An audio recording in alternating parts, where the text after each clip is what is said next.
வணக்கம். நீங்கள் கேட்டுக்கொண்டிருப்பது கலைமாமணி KP அறிவானந்தம் அவர்களின் அற்புதங்கள் காட்டும் அமானுஷ்ய நாவல் விட்டுவிடும் ஆவி, அத்தியாயம் 16. இரு பக்கமும் திரைகள் போடப்பட்ட ஒரு கூண்டு வண்டி இரு காலைகள் இழுக்க வந்து சுப்பையாவின் வீட்டு வாசலில் நின்றது. வழக்கம் போல் திண்ணையில் அமர்ந்திருந்த சுப்பையா மாட்டு வண்டி ஒன்று தங்கள் வீட்டு வாசலில் வந்து நிற்பதைக் கண்டு யார் வந்திருக்கிறார்கள் என்ற சிந்தனையோடு பார்த்தார். வண்டியை நிறுத்தியதும் அதை ஒட்டி கொண்டு வந்தவன் கீழே குதித்து சுப்பையாவின் அருகே சென்று, ஐயா, சுப்பையா வீடுங்கிறது இதுதானா என்று கேட்டான். அவர், ஆமா, நான் தான் சுப்பையா என்றார். உடனே அவரை கை குவித்து வணங்கிய அவன் அவரை நெருங்கி மெதுவாக, உங்களை பார்க்க மிராசுதார் மோகனரங்கம் ஐயா வந்திருக்காரு என்றார். திகைப்புற்று எழுந்த சுப்பையா, என்னப்பா சொல்ற, அவரா இந்த கூண்டு வண்டியில வந்திருக்காரு என்று கேட்டார். அவன் மேலும் அவரை நெருங்கி வந்து, தான் வர்றது யாருக்கும் தெரிய வேண்டாமுங்கிறதுக்காக இப்படி வந்திருக்காங்க என்றான். சரி சரி, அவரை அழைச்சிக்கிட்டு வா என்று சொல்லி உள்ளே சென்ற சுப்பையா அங்கு நின்ற சொர்ணத்தின் காதில் மெதுவாக செய்தியை சொன்னார். அவளும் திகைப்படைந்து வாசலை பார்த்தாள். வண்டிக்காரன் முன்னால் வர மிராசுதாரரும் அவர் மனைவியும் தங்கள் மகன் செல்வரங்கத்தை அழைத்து கொண்டு உள்ளே வந்தார்கள். யார் வருகிறார்கள் என்று பார்ப்பதற்கு அறைக்குள் இருந்து வந்த வனிதா அவர்களை கண்டு திடுக்கிட்டார். அவளுக்கு பின்னாலேயே வந்து நின்ற ராஜு அவர்கள் யார் என்பதை வனிதாவிடம் கேட்டு தெரிந்து கொண்டான். வெறித்த பார்வையோடு அங்குமிங்கும் பார்த்த செல்வரங்கம் வனிதாவையும் பார்த்தான். என்றாலும் அவள் யார் என்று அவனுக்கு புரியவில்லை. பெற்றவர்களையே தெரியாத அவனுக்கு மற்றவர்களை எப்படி தெரியும்? சுப்பையாவும் சொர்ணமும் நாற்காலிகளை கொண்டு வந்து போட்டு உட்காரச் சொல்ல அவர்கள் உட்காரவில்லை. மிராசுதார் சுப்பையாவின் அருகே வந்து அவர் கைகளை பிடித்து கொண்டு, என் பையன் எவ்வளவோ தப்பு பண்ணியிருக்கான், அப்பங்கிற முறையில் அதை தடுக்க வேண்டியனா அதுக்கெல்லாம் துணை போனேன். அவனை இந்த கதிக்கு ஆளாக்கினது உங்கள் மக பொன்னின்னு தெரிஞ்ச உடனே அவளை அழிக்க ஆளுங்களை அனுப்பினேன். ஆனால் ஊர் எல்லையிலேயே வந்து நின்று அவங்களை எச்சரிச்சிருக்கா. அதையும் மீறிக்கிட்டு அறிவாளால் வெட்ட போன போது அந்த காயம் வெட்டினவனுக்கே பட்டிருக்கு. கத்தியும் கம்பும் வச்சு தாக்கின போது அவங்களுக்கே அடிபட்டிருக்கு. துப்பாக்கியால் சுட்ட போது அது சுட்டவனையே தாக்கியிருக்கு. அப்பவே நான் பிரச்சனையை புரிஞ்சுக்கிட்டு வந்து பணிஞ்சிருக்கணும். அதை செய்யாம கேரளாவில் இருக்கிற நம்பூதிரி கிட்ட போனேன். அந்த குரு தான் இங்கே இருக்கிற தெய்வ சக்தியை சுட்டி காட்டி இங்கே அனுப்பினார். நாங்கள் திருந்திட்டோம். எங்கள் பையனை காப்பாற்றி நல்லபடியாக வாழ வை தாயேன்னு கேட்கறதுக்காகத்தான் நாங்கள் வந்திருக்கிறோம். அவங்கள கூப்பிடுறீங்களா என்று கண்ணீரோடு வேண்டினார். அதற்கு அவசியம் இல்லை, நானே வந்துட்டேன் என்ற குரல் கேட்க அனைவரும் அங்கே பார்த்தார்கள். பொன்னி பூஜை அறையில் இருந்து வெளியே வந்து நின்றிருந்தாள். அமைதியாக நடந்து வந்து சுப்பையாவுக்கு பக்கத்தில் நின்றாள்.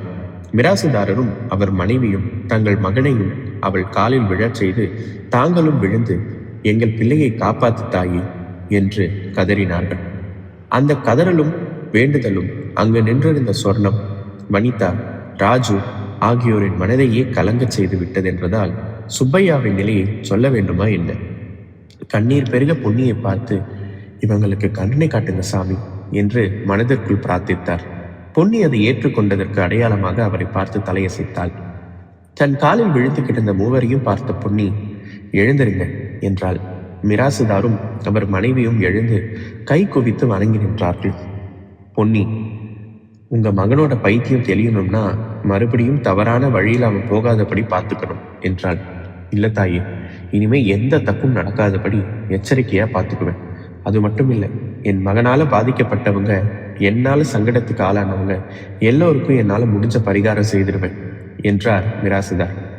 அவர் மனைவி பொன்னியை வணங்கி, தாயே, உன்னோட அருள் பார்வைப்பட்டா என் மகன் நெருப்புல புடம் போட்ட தங்கமா மாறிடுவான்னு நம்பூதிரி சொன்னார். அப்படியே செஞ்சு அவனை காப்பாத்திடு தாயே என்றாள்.